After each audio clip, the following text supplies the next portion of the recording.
We can use control and manipulation techniques to get someone to do what we want them to do.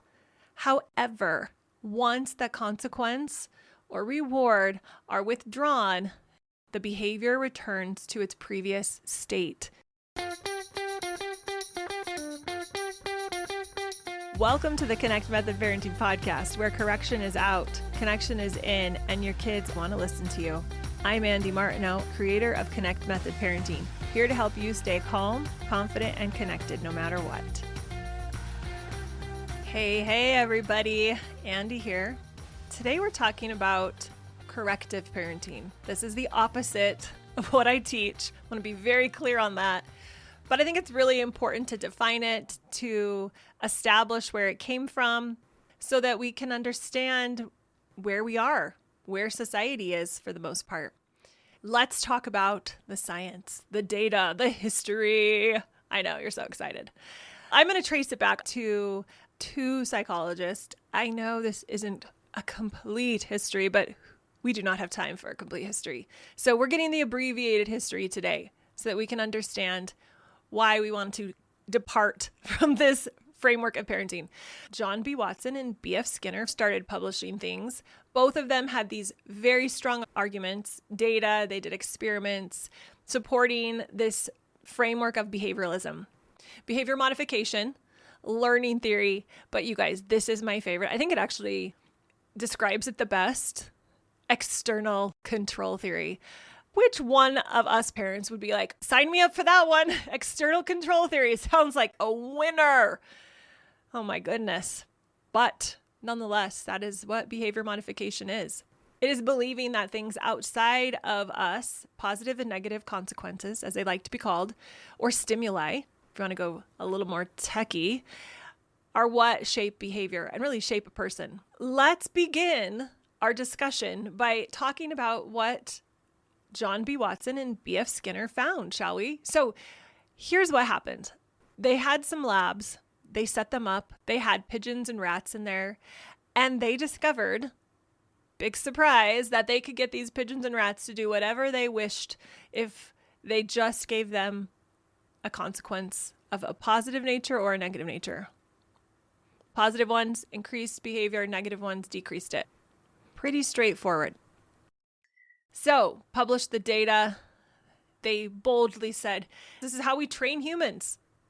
In fact, they said there's no difference between these pigeons and rats and humans. I don't even have words for that because that's just doesn't even make sense, especially with all the neuroscience. Now, I'm going to give them a little bit of a pass. The findings that we have in neuropsychology, they weren't out then. So, I mean, that was the conclusion they drew based on their experiments. I honor them as people who are trying to do their best. I think they were. However, I believe their conclusions were erroneous and wrong about humans, not about rats and pigeons. Fine with rats and pigeons. I mean, I have the cutest sheepadoodle. You'll probably hear her bark from time to time. Her name's Leia. Yes, like Princess Leia. I love sci-fi stuff that has outer space in it. So her name is perfect. But she is the epitome of perfection when I have her special treats out. She can be well trained using external stimuli. It works fabulous for her.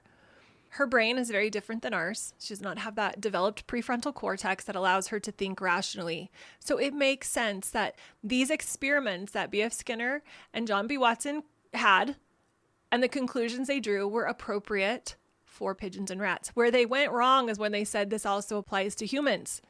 Some people call this process conditioning. But it's basically saying that behavior is simply boiled down to a response with external things. So in parenting, we call this punishments and rewards, which are really just another name for consequences, positive and negative consequences. I sometimes have moms say, a consequence isn't a punishment, but how frequently are you giving a consequence in a punitive way to teach a lesson, to take away a privilege because they don't deserve it anymore? That's punitive, guys. So for the most part, punishments and consequences are interchangeable in how we use it. Now, do they have to be? No, but typically we do give them to our kids in a way that is not connective, it's corrective, it's punitive. John B. Watson and B.F. Skinner believed that humans were this blank slate and that just by conditioning by giving external consequences and rewards, they could create any kind of behavior they wanted. Now, I'm going to take a little pause here and say, to a degree, it is true. We can use control and manipulation techniques to get someone to do what we want them to do. However, once the consequence or reward are withdrawn, the behavior returns to its previous state, meaning the modification of the behavior only lasts as long as the external stimuli are there. As parents, is that what we really want? To be walking around and having to continually dish out consequences and rewards, giving these external stimuli, positive and negative, to get the kids to behave certain ways? What is going to happen when they move out? It's dangerous. And it's not hitting the goal. So even though temporarily, yes, we can get our kids to do certain things or not do certain things, giving them certain rewards or consequences, this is not going to help them fulfill their potential. They're not going to see the beauty in the lesson we're trying to teach them and light up their intrinsic motivation so that they stay on that path. We'll not do any of those things. So just because someone says the world is flat, or that you should wear, do you guys remember units from the 80s, those leggings that were super weird? Just because they say we should wear those, or that no fat diets are the way to go, or that 80s hair with the massive bangs and the aquamarina, not aquaphor, I don't remember, not aquaphor, that's the lotion, but you know what I mean, that crazy hard hairspray is a good idea, doesn't mean we should accept it. In fact, most of the 80s stuff I think is a little crazy, but the 80s music, you guys, that was a keeper. I love those big love ballads and Chicago. Yes, to all of that. But the rest of it, no. So just because the majority of people believe something doesn't mean it's right. It doesn't mean it's accurate. And we're at this crossroads today is, the majority of the people are still thinking that you make sustainable, long-lasting change by using external consequences and rewards. However, the science proves it for animals, but for humans, if you look at neuroscience, if you look at developmental psychology, the data is in. This is not where it's at anymore. Behavior mod is so yesterday. A lot of parents have come to this conclusion that discipline is the essence of parenting. No, guys, it's not true. Discipline is not the essence of parenting. If you want to be on the discipline train for the entire time you're parenting, you can do that, but it's going to be exhausting and it's not going to yield the fruit you want. Parenting is not about telling your kids what they can and can't do all day long. It's about creating an environment that allows them to fulfill their potential. This is what parenting is. It's about relationships. It's about connection. It's about accepting them for who they are. It's about letting them process their emotions. It's not about sticker charts. It's not about timeouts. It's not about taking away their favorite toy or their friend privileges to try to get them to do their chores or be nice to each other. That's not going to create this sustainable change. That's not going to ignite their intrinsic motivation. And when we are constantly using external stimuli to try to change, fix, control, manipulate their behavior, it comes at a huge cost. It disconnects the relationship. It actually fractures it. And to me, this is the saddest part. It often creates a story in our child's brain where they internalize that something's wrong with them and that maybe mom can't handle me, or maybe I am mean, or maybe I don't have any self-control. And they start to believe some narratives about themselves that are very damaging. It also messes with their perception of safety. One of the most important things that our children need is to feel safe and taken care of by their adult. And when they are feeling us correct them and be frustrated by them, they are not feeling safe with us. So their nervous system is going into fight or flight mode. And that doesn't allow them to connect with us. That doesn't increase our relationship and our bond and our feelings of love and tenderness we want to have with them, which ultimately, when we have those feelings of love and tenderness with them, they create more impact and influence, which creates more opportunity for them to fulfill their potential. So we're working against that when we are correcting in a negative way that triggers their nervous system. And none of us do well when we're in a state where someone's constantly harping on us or nagging us or correcting us or letting us know how much we've messed up or how disappointed they are with us. Watson had the audacity, you guys, to say that there is no fundamental, measurable distinction between human and animal behavior. You guys, I know he didn't have all the science back then, so I'm going to give him the benefit of the doubt, but there is a lot of difference that is measurable and distinguishable between a human and a pigeon or a rat or a non-human animal. And this prefrontal cortex that we have is one of the differences. It's a pretty amazing, unique thing. And that allows us to have logic and reason to think about our thinking, to intentionally create our life. So it's very interesting to really look at where the beginnings of the parenting framework that we have adopted, hook, line, and sinker, and why is it just time to let that framework go and to move into something that's more aligned with the current science. So what I want us to think about is that the corrective mindset puts us in a place where we are functioning as the engineer, as the sculptor. We are in charge of creating the masterpiece. It is all up to us. And we have this marble that we're trying to turn into the perfect statue, or we have a piece of machinery, if we're thinking about the engineering example, that we're taking the components and creating something from it. That's the corrective mindset approach. The connective mindset approach of parenting is about being the shepherd, realizing I have all these sheep. I want to guide them. I want to lead them. I want to help them be successful and thrive. Or another way to think about it is the gardener who has seeds that are obviously not in his control if it becomes a tulip or an oak tree. His job is not to create the plant, it's to nurture the plant, to help it thrive and grow. It's a big difference. If you're new to Connect Method Parenting, I have a great way for you to get started. I created a free course that covers some of the biggest challenges parents are facing and how Connect Method Parenting solves them. In an hour, we're going to talk about why parenting is so hard, how to get your kids to want to listen to you, how to stop yelling and losing your cool, and become that calm, confident, connected parent for good. It's the fastest way to get started using connection as your go-to tool for influencing and impacting your kids. Go to cmp.works/course to get instant access today. Science supports the connective framework, that gardener approach. We get the seeds and we have to figure out how to create an environment where they can thrive. Do they need a lot of sun? Do they need a little bit of sun? Do they need a lot of fertilizer or a little fertilizer?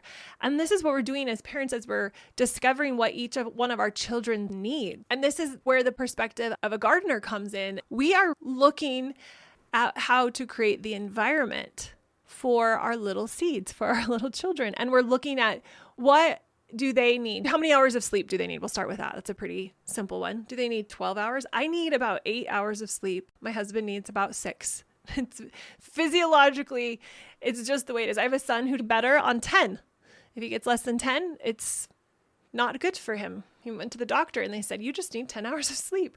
So we all have our unique idiosyncrasies just with our physical bodies, with our emotional state. Some of my kids are more emotional and they need more space to process them. Some are more cerebral and they want to talk logic and reason. So we're creating environments for them to thrive. There's no right or wrong environment. There's just environments where they can thrive. And that comes from this perspective of it's not my job to decide if they're a tulip or an oak tree. It's my job to help them thrive. So this is really valuable information. When we can see it through this lens and we can see where the roots of corrective parenting came from, we can truly decide no more. That's not what I'm doing anymore. I'm not playing that game. And that is an important realization to come to, because if you don't realize the impact of the corrective mindset, the impact on the relationship when we're constantly managing their behavior, the impact on their internal dialogue about themselves, the internal motivation they have, then we don't realize we need to stop it.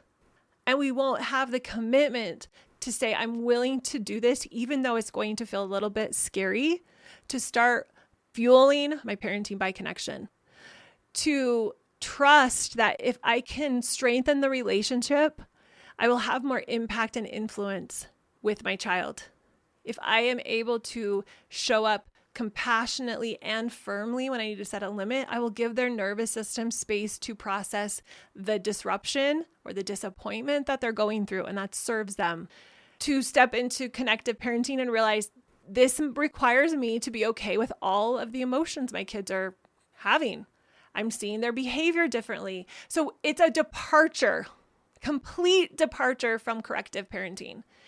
And we have to make this decision to depart from it. If we don't, we will keep dabbling in correcting, consequencing, thinking, I could just do it a little bit, then it's not going to matter. It will matter. It makes a difference. There are ways to set very firm connective limits that do not disrupt the relationship, but aren't letting them just go wild, that honors their nervous system, their emotional state, who they are. We don't have to be fueling our parenting with correction, with punishments, with rewards. They don't even work long-term. So it's funny that we're so hooked on them, but it's like we're addicted to them. And so to think I can live a life without them, without things going crazy, is a little scary, stepping into the darkness. But it's a decision that we all need to make. So be thinking about, what are your reasons for wanting to hold on to those corrective techniques? If they are because you're afraid of what will happen, then I want you to dive into that. Why? What are you afraid of? Are you afraid the kids will just go off the rails? Are you afraid you're going to be passive? You're going to have no control? You want to understand it because your brain's going to want to hold on to them. And then my challenge to everyone is to make the decision today to stop parenting from correction. It is time to stop. We are beginning a parenting revolution. That's what's happening here.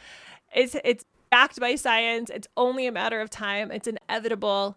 When we know the roots of corrective parenting, it's a lot easier to step away from them, because we can easily say, oh, first of all, my child is nothing like a pigeon or rat, so why would I use those same techniques to control behavior? 2, it's damaging the relationship. And we can see how that would damage a relationship if someone was constantly trying to control and manipulate us by taking things away. So we can see the reality of that. We can see how it damages their intrinsic motivation. In fact, they've done a study, I can't remember the age. My brain says toddlers, but they might have been older, where they took 2 groups and they asked to do a task, and one group they rewarded. And then they asked both groups to do a second task. The group that was rewarded was less likely to do the second task. So we think rewards are all the rage. They're going to help. They're going to make everything better. But here's the thing, it doesn't work. Our kids' intrinsic motivation is not ignited by a reward. It's ignited by something deeper, because as humans, we have deep meaning and purpose to make a difference, to do the right thing, to create influence and move out into the world and do big things. Our kids know that from the time they're little. And so when they feel controlled and manipulated, they're starting to say, I will not do the thing if you're trying to control me, because I am free. Stop trying to control me. I know that's not good for me. They rebel. They're not going to do it. Have you ever had a kid that's very clean? That's their nature. And then you start getting on them about cleaning their room, and all of a sudden they're not cleaning their room because of how we're asking them to clean it. They need that freedom, that autonomy. Humans need that free agency. So those are reasons to step away from corrective parenting.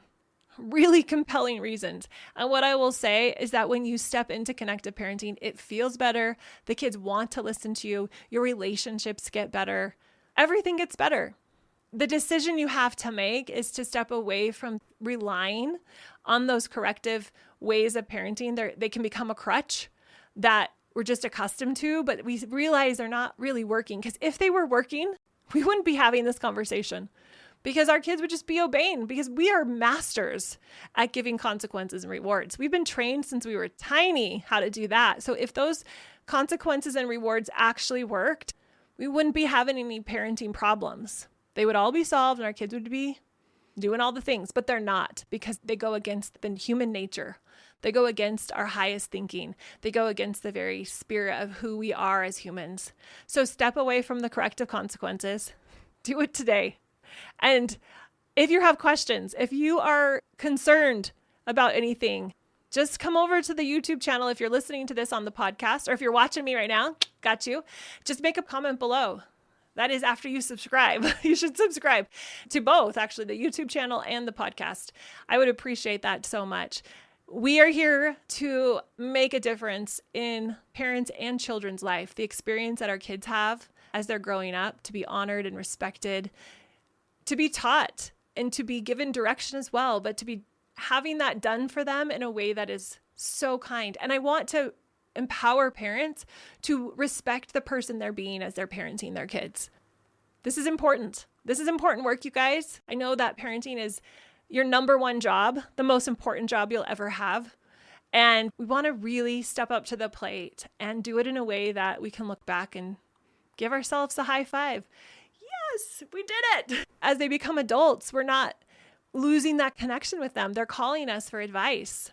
One of the best gifts is now, as my kids are getting older, my oldest is 23, my youngest is 15. I have kids asking for advice, wanting input, and then just sharing the things that are happening in their life.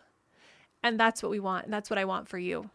So, loved talking about this with you. I hope you have a new perspective on what corrective parenting is, where it came from, and why it is time to officially kick that crazy thing out of the house and let the new parenting partner move in. All right. We will see you in the next episode. Bye, everybody. If you enjoyed listening to this podcast, come check out League, my Connect Method parenting coaching program, where we take this material and we apply it using my proven formula. Head over to cmp.works/join.